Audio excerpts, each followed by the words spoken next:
그러니까 다른 사람한테 빌려보시라고요. 이제 맛있는데.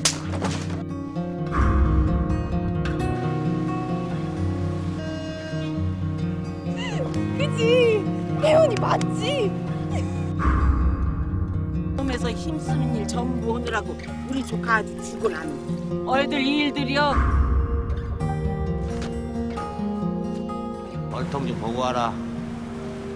선물도 마시는 것이 별거 아니다요.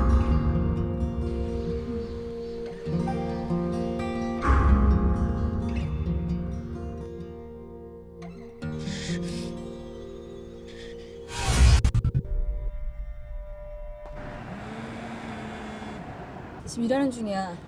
미안. 맨날 그렇게 바쁘네. 하루하루 바쁘게 흘러가는 도시의 삶 속에서 그러게. 비정규직 은행원으로 일하던 혜원. 기억을 하셨어야죠. 새로 집을 어떻게 알아봐요? 그러니까 다른 사람한테 빌려보시라고요. 혼자 사는 할머니 보고 누가 돈을 빌려줘요? 원리 원칙을 중시하던 그녀에겐 이런 고객들의 방문은 언제나 큰 스트레스였고, 할머니 잘 됐으니까요. 집주인하고 한 번만 더 오셔서 도장 찍으시면 돼요. 아유, 딱딱한 혜원과는 달리 사교성 넘치는 후배의 모습은 지그신, 눈에 무슨 내가 가시 같은 실수한 것처럼 존재였죠. 할머니가 너무 안 됐다고. 지영자님하고 친한가 봐. 아니에요 선배님. 금융계통에서 여자가 엉덩이로 살아남는 데는 한계가 있어. 혜원에게 쓴소리를 들은 후배의 짓궂은 장난이었을까 갑자기 화장실 문이 잠기는데, 희미하게 보였던 핑크색 슬리퍼는 틀림없이 얄민 후배의 짓.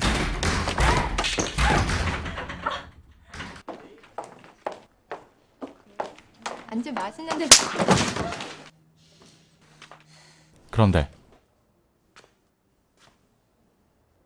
결국 상사에게 깨지고 강제 휴가를 받게 됩니다.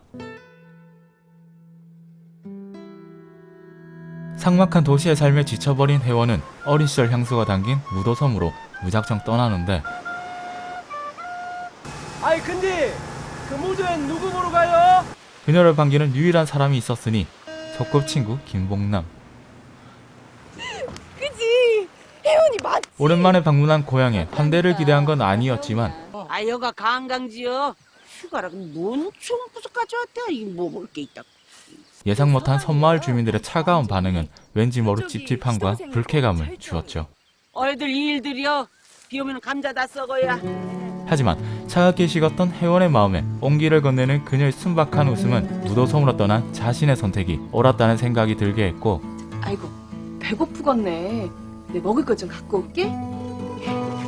도시에서 느낄 수 없었던 애정이 담긴 소박한 음식들과 너무 맛있다. 어릴 적 자주 놀았던 샘물가에서 보내는 시간들은 혜원에겐 힐링의 시간. 남자들이 성장에 팔이 꼬이는 것처럼 달라붙지? 1분만 이러고 있을게. 섬에서만 느낄 수 있는 맑은 공기와 자연의 풍경에 한껏 취해 있는 그녀에게 서서히 다가오는 불길한 발소리. 반쯤 정신 나간 눈빛으로 서서히 다가오는 만종. 그때 사실 내 거 좋아요? 연희의 등장으로 혜원의 경계심은 이내 느슨해집니다. 딱지 접어줘. 공부할 책을 딱지 잡으면 엄마한테 혼나? 엄마가 딱지 접으라고 준 책인데? 뭐?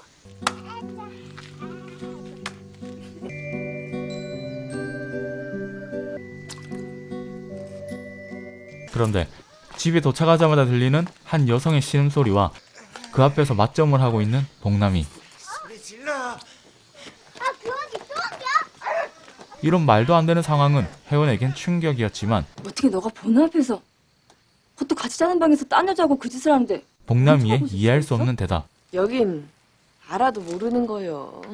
그제서야 그녀가 섬에서 어떻게 지내고 있었는지 조금씩 보이기 시작하는데, 힘쓰는 일 전부 오느라고 우리 조카 아주 죽어나는. 이래서 남자가 있어야 돼.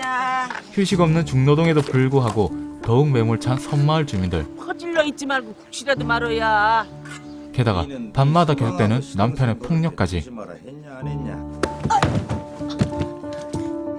어찌 이제는 만난 마저도 모르냐. 혜원에겐 결코 말할 수 없었던 봉남이의 비밀 생활이었죠. 우리 딸 왔네. 엄마랑 목욕 가자. 그러던 어느 날 딸의 속옷에서 발견한 이상한 흔적. 설마 나 나도 아버지한테 사랑받으려고. 내가 말한 거는 그런 노력이 아니오. 몸에 쳐 발로 이년아. 애한테 샘내지 말고. 자신의 고통은 참을 수 있어도 딸조차 위험하다 생각한 복남이는 솔직하게 얘기하고 연희를 부탁하지만 이렇게 싹싹 빌게. 혜원이는 그녀의 말을 믿지 않았습니다. 너 또 서울 가고 싶어서 그러는 것 같은데 아무리 가고 싶어도 그렇지 어떻게 그런 말을. 미란이요? 마지막 희망이라 믿었던 혜원의 거절에 더 이상 의지할 곳 없었던 복남이는 딸과 도망가는 길을 선택하는데 유일한 탈출구에서 반기는 건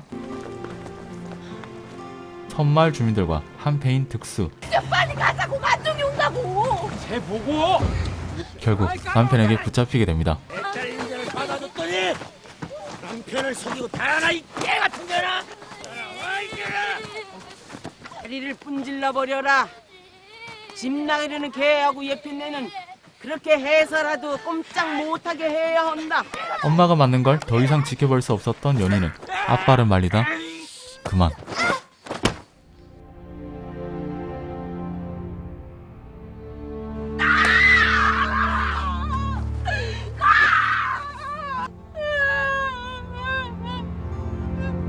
발을 잘못 디뎌서 그런 것이니 의사가 본다고 다르나. 아이가 죽었는데도 상황을 모면하기 위해 온갖 거짓말을 일관하는 섬마을 주민들. 내 말 못 믿어요 형님. 개새끼들.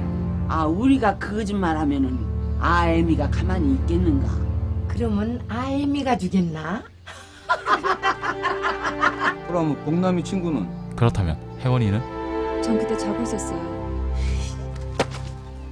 다음날 아무 일 없다는 듯 반복되는 노예와도 같은 생활. 유일한 희망이라 믿었던 혜원은 등을 돌렸고 자신의 목숨보다 소중한 딸마저 잃었기에 그녀의 처절한 복수가 시작됩니다. 참으면 병 생긴다네.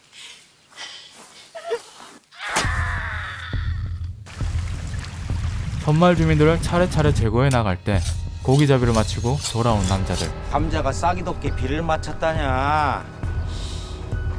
아니 대체 다들 어디 간 거요?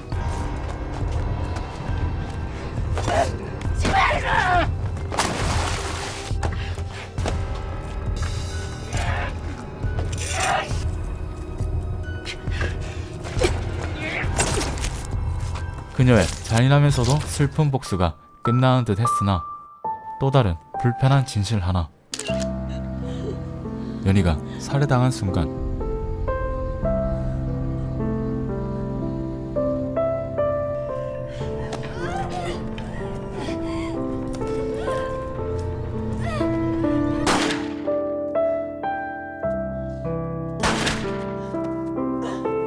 복남이의 마지막 복수는 매듭을 짓지 못한 채 영원한 안식을 맞이하게 됩니다. 끔찍한 현실이었지만 무사히 탈출한 혜원은 그동안 외면했던 복남이의 편지들을 펼쳐보는데